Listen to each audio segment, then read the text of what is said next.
A'udzubillahiminasyaitonirrajim. Bismillahirrahmanirrahim. Assalamualaikum warahmatullahi wabarakatuh. Alhamdulillahirabbil alamin. Wabihi nasta'inu ala amri dunya waddin wa ala alihi wa sahbihi ajma'in. Amma ba'du. Bapak-bapak, ibu-ibu serta adik-adik dan para pemirsa yang dirahmati Allah Subhanahu wa taala.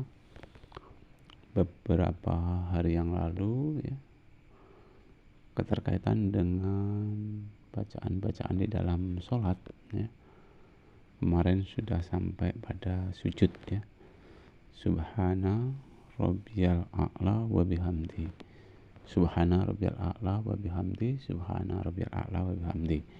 Nah, pada kesempatan ini akan saya sampaikan yaitu doa di antara sujud ya. Setelah kita baca 2 kali subhana rabbiyal a'la wa bihamdi, subhana rabbiyal a'la wa bihamdi, subhana rabbiyal a'la wa bihamdi, baca 3 kali ya. Kemudian kita baca takbir Allahu Akbar. Nah, di situ ada doa ya, doa di antara kedua sujud ya. Bagaimana doanya ya? Doanya bismillahirrahmanirrahim.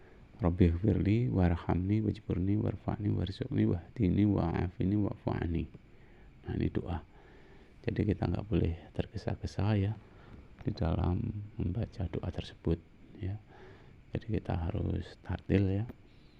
Rabbighfirli warhamni wajburni warfa'ni warzuqni wahdini wa'afini wa'fu'ani. Insyaallah ini doa ini sangat-sangat luar biasa ya. Karena makna yang terkandung ya di dalam doa tersebut itu diantaranya permohonan kepada Allah Subhanahu wa taala ya. Permohonan yang artinya ya Allah, ampunilah dosaku ya. Belas kasihanilah aku, cukupkanlah kebutuhanku, angkatlah derajatku, dan berikanlah rezeki padaku,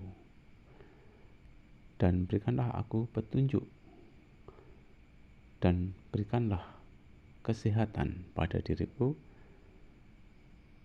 dan berikanlah ampunan pada diriku. Nah, ini sangat-sangat luar biasa ya makna yang terkandung di dalam doa antara 2 sujud ya, yaitu Rabbighfirli warhamni wajburni warfa'ni warzuqni wahdini wa'afini wa'fu'ani. Nah, insyaallah kalau kita pas membaca seperti itu ya, kemudian kita tahu makna yang terkandung di dalamnya, Masya Allah ya, Masya Allah, luar biasa ya. Itu permohonan yang luar biasa ya. Minta supaya kita diampuni dosa-dosa kita ya. Belas kasihanilah kita, disuruh kita ini oleh Allah Subhanahu wa taala, kalau bisa kita ini ya diberi belas kasih ya. Ampunilah dosaku, belas kasihanilah aku, cukupkanlah kebutuhanku, angkatlah derajatku, dan berikanlah rezeki padaku, dan berilah aku petunjuk, dan berikanlah aku kesehatan pada diriku, dan berikanlah aku ampunan pada diriku. Luar biasa ya.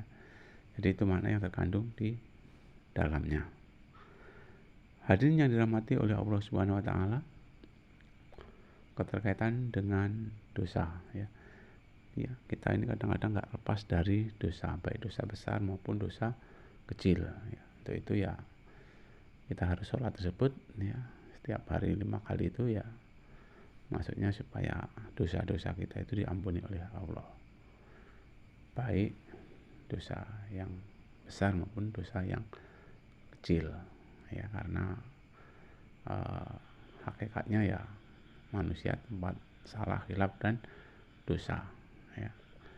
Kemudian kita disuruh ya Allah supaya kita ini diberi belas kasih ya.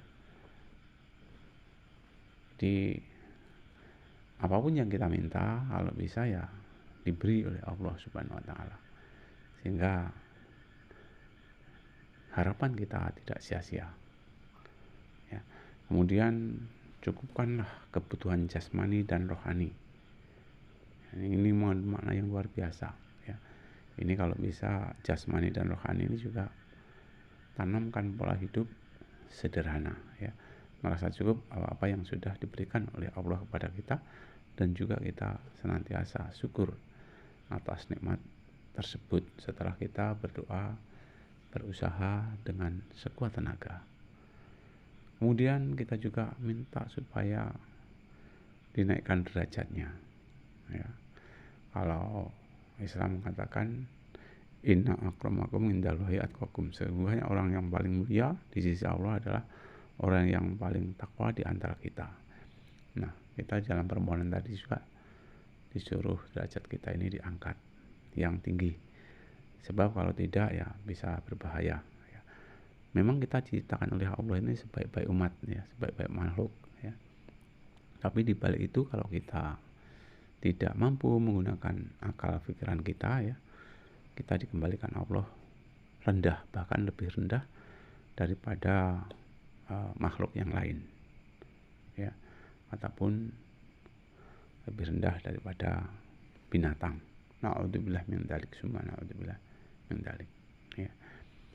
Kaitannya dengan rezeki ya, kita juga berharap ya diberi rezeki yang baik, yang halal ya, serta harus berterima kasih atas rezeki yang sudah diberikan Allah kepada kita ya. Kemudian kita juga mohon petunjuk ya.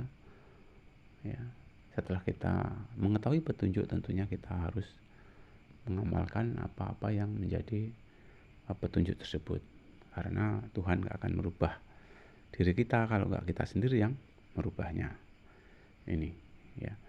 Kemudian kita juga mohon keselamatan ya, baik keselamatan di dunia maupun keselamatan di akhirat. Kemudian kita juga mohon ampunan ya, supaya terhindar dari hal-hal yang tidak baik ya. Mohon ampunan ya. Ya, bertobatlah, minta ampun kepada Allah Subhanahu wa taala. Itulah ya makna yang terkandung di dalam doa antara kedua sujud ya. Mudah-mudahan kita memahaminya, mengamalkannya dengan baik. Itu saja. Saya akhiri. Assalamualaikum warahmatullahi wabarakatuh.